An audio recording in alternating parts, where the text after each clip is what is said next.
when all the doors are closed, be creative, open the window।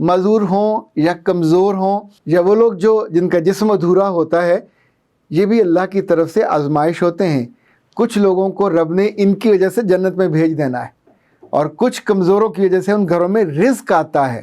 یہ اللہ کے رسول کی حدیث ہے۔ تو جس گھر میں کوئی کمزور ہو، معذور ہو، مجبور ہو، اس کو سر پہ بلا مت سمجھا کریں۔ یہ میرے رب نے آپ کو یا تو اجر دے کے کہیں سے کہیں درجہ پہنچا دینا ہوتا ہے، یا پھر آپ کو گرا دینا ہوتا ہے۔ دونوں چیزیں آپ کے اپنے بس میں ہوتی ہیں۔ اداس چاند نے پوچھا ہے بڑی مزے کی بات، وہ کہتے ہیں how to block people in real life. اداس چاند صاحبہ یا صاحب، ایسا مت سوچئے، ایسا مت کیجئے گا۔ وہ ہماری پنجابی میں ایک بڑا خوبصورت سا اکھان ہے، وہ کہتے ہیں کہ کلا بندہ ہووے پاویں کلا رکھ نہیں، دوواں کلیاں نوں ہوندا بڑا دکھ نہیں۔ رخ کہتے ہیں درخت کو، بندہ ظاہر آپ سمجھتے ہیں کہ ایک اکیلا آدمی ہو یا اکیلا درخت ہو، دونوں کو اداسی میں بہت دقت ہوتی ہے، تنگی ہوتی ہے، زندگی چل نہیں پاتی۔ زندگی ساری انسانوں کے ساتھ نیٹ ورکنگ کے ساتھ ہے، رشتوں کے ساتھ ہے۔ اللہ نے بھی رشتوں کو کاٹنے کا حکم نہیں دیا، بلکہ اللہ کے رسول نے تو یہ بھی فرمایا کہ جو تم سے کٹے تم اس کے ساتھ جڑو، جو تم سے بھاگے تم اس کی طرف جاؤ۔ انفیکٹ ہم تو بہت آسان کام کرتے ہیں، ادھر کوئی ناراض ہوا ہم بھی ناراض ہو کے بیٹھ جاتے ہیں، یوں ٹوٹ گئی تڑک کر کے والا معاملہ ہوتا ہے، رشتے ایسے کر کے ٹوٹ جاتے ہیں، اور پھر باقی زندگی آپ رشتوں کے بنا خالی جھنجھنا لے کے جھناتے رہتے ہیں، اور آپ کے آس پاس کوئی آپ کے غم کو کم کرنے والا، دکھ کو کم کرنے والا، خوشی کو بڑھانے والا بھی کوئی نہیں ہوتا۔ حسن سلوک بہت اچھا ہے، اسی طور پہ صلہ رحمی بہت اچھا ہے، اس کا حکم ہے بابا۔ اداس ہونے کی خاص عمر ہوتی ہے، ٹین ایج، جب پہلی محبت ٹوٹتی ہے، خراب ہوتی ہے، کہیں کرش کو خراب ہو جاتا ہے، تو یہ وقتی سے جذبات ہوتے ہیں۔ اگر آپ ان جذبوں کے ساتھ بڑے ہونے چاہو گے اور بڑے ہو کے انہی جذبوں کو لے کے کیری کرو گے، تو آپ دنیا میں اکیلے ناپسندیدہ، کوئی آپ سے محبت نہیں کرے گا، کوئی آپ پہ توجہ نہیں دے گا، کوئی آپ کو اپنی پریفرنس لسٹ میں نہیں رکھے گا۔ غم سے بچنے کا طریقہ ہے، اور غم سے بچنے کے جو طریقے ہیں وہ نہیں ہے کہ بیٹھ کے ورزشیں شروع کر دیں یا دنیا میں اکیلے ہو جائیں، اندر سے کنڈی لگا لیں۔ ایک دفعہ اللہ کے رسول صلی اللہ علیہ وسلم جا رہے تھے، اونٹ پہ تھے، جو حدیث کے الفاظ ہیں، تو حضرت ابو موسیٰ اشعری ساتھ ساتھ چل رہے تھے۔ آپ نے مڑ کے دیکھا اور پوچھا کہ ابو موسیٰ کیا پڑھ رہے ہو؟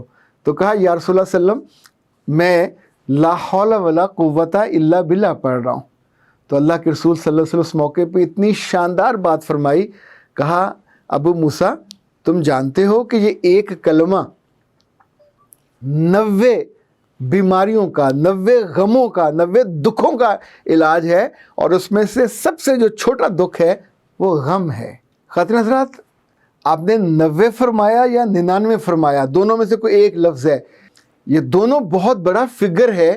اگر ایک کلمہ پڑھنے سے انسان کی زندگی میں سے اتنی مصیبتیں اور اتنے غم دور ہوتے ہوں، تو ہم سے وہ بھی نہیں پڑھا جاتا۔ ہمیں تو پتہ نہیں کوئی ریڈی میڈ چاہیے ہوتا حلوہ، یا کوئی اور ہماری طرف سے آ کے بیٹھ کے پڑھ لے اور ہمارے غم اور ہماری اداسیاں اور ہماری ساری مشکلیں حل ہو جائیں۔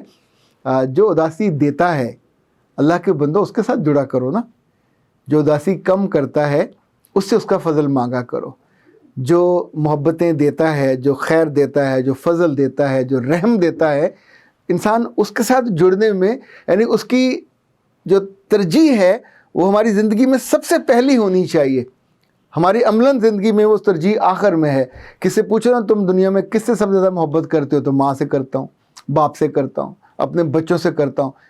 جس نے دنیا بنائی، جس نے یہ رشتے بنائے، جس نے یہ محبت آپ کو دی، جس نے یہ الفت آپ کو دی، اس کا تو اس ترتیب میں کہیں نمبر ہی نہیں ہے۔ سو محبت کی ترتیب ٹھیک کرنا بہت لازم ہے۔ اس ترتیب کو ٹھیک کر لیجئے، آپ کی زندگی میں سے یہ اداسیاں، یہ پریشانیاں، یہ غم، یہ سانسوں کی منحوسیت اور یہ جتنی مصیبتیں ہیں، مشکلیں ہیں، یہ اپنے آپ کہیں نہ کہیں جیسے اندھیری رات چھٹ جاتی ہے، دن نکل آتا ہے، اسی طور پہ مشکلات میں سے اللہ محبت کا، خوشی کا سورج نکالتا ہے۔ اللہ کے رسول صلی اللہ علیہ وسلم سے ایک اور حدیث روایت ہے، اور میرا اس پہ بہت پکا یقین ہے، اس لیے کہ زندگی یقین کے ساتھ ہے، بے یقینی کے ساتھ نہیں ہے۔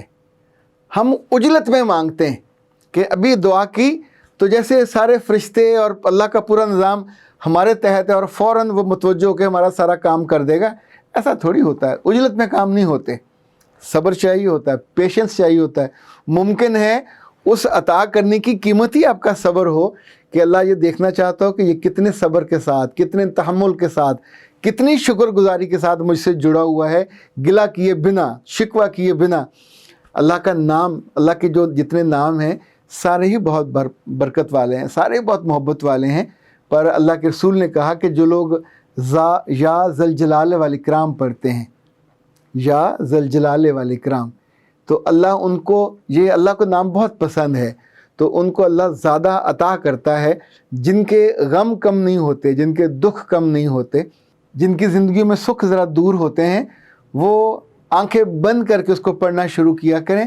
اور مجھے لگتا ہے کھلا پڑھنا چاہیے. اس کے لیے جو سیانے ہیں وہ کہتے ہیں کہ 7 دن تک ضرور پڑھو. اچھا، یہ دونوں جو باتیں آپ کو بتائیں دونوں احادیث میں ہیں، دونوں اللہ کے رسول صلی اللہ علیہ وسلم سے روایت ہیں. یہ کسی فرد کی پسند نہیں ہے. ڈیٹیل پڑھنا ہے تو خود آپ احادیث کی کتابوں میں سے، بخاری اور مسلم میں سے دیکھ لیجئے. گھمانے سے بات شروع ہوئی تھی اور اداسی ختم کرنے تک بات ختم ہو رہی ہے. یہ سارا سال آپ کی زندگی میں اداسیاں نہ آئیں، آپ کی زندگی میں خوشیاں رہیں، راحتیں رہیں، ٹھنڈی ہوائیں چلتی رہیں، اور آپ کی وجہ سے دوسروں کی زندگیوں میں بھی راحت جائے. کیونکہ ہم سارے بڑے خود غرض ہیں، اپنے لیے راحت چاہ رہے ہوتے ہیں، دوسروں کو راحت دینے پہ نہیں سوچتے. تو اس سال میں کچھ ایسا کیجئے کہ لوگ آپ کی غیر موجودگی میں آپ کا تذکرہ کیا کریں کہ ایک تو اس کی محبت کی ترتیب بہت اچھی ہے، اور دوسرا اس کی وجہ سے کتنے لوگوں کو راحت ملتی ہے. اختر عباس کو اجازت دیجیے. السلام علیکم.